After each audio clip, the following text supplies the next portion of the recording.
వందనములు. బైబిల్లో 2 మాటలు గాంధీగారిని ఆకర్షించాయి.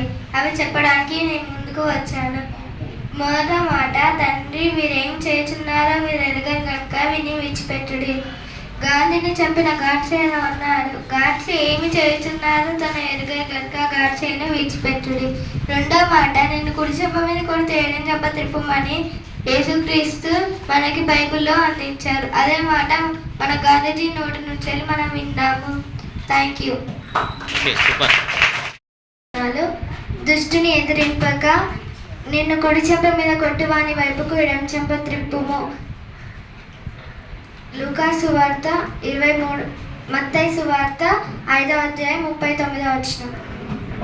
నామంలో వందనాలు. మొదటి శతాబ్దపు సంఘం వారు ఎలా ఉన్నారు?